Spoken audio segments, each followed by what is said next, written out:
nutrition magazine, not magazine, a peer-reviewed journal. These are all proper journals.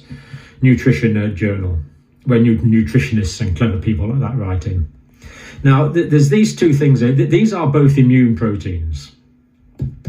So these two immune proteins can lower viral replication rates, and these immune proteins can be deficient in vitamin D deficiency.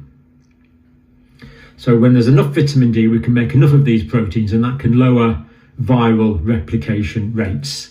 And that, of course, is good. It's reducing the rate at which viral particles multiply. It's exactly what we want. And this is interesting. And reduce concentrations of pro-inflammatory cytokines. Now, cytokines are these hormones or these chemicals that one cell uses to communicate with another cell. So one cell communicates with another cell using these chemical cytokines. And some cytokines promote inflammation. So good levels of vitamin D is going to reduce the concentrations of pro-inflammatory cytokines. So if you reduce the amount of pro-inflammatory cytokines, in other words, you reduce the amount of inflammation, which is great. Because in COVID-19, if we remember our alveoli diagram like this, these hollow bunches of grapes, these alveoli, where the air goes in and out. So that's the bronchiole, the air goes in there, we breathe it out there.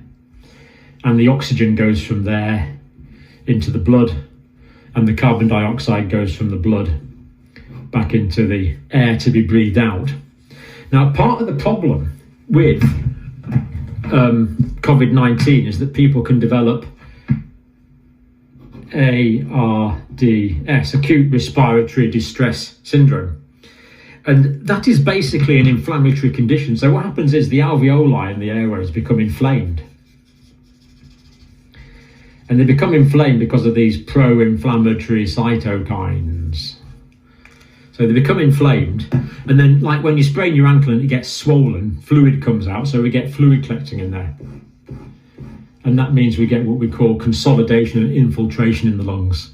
They fill up with fluid and therefore they don't work. Therefore the person gets no oxygen in their blood, therefore they can die.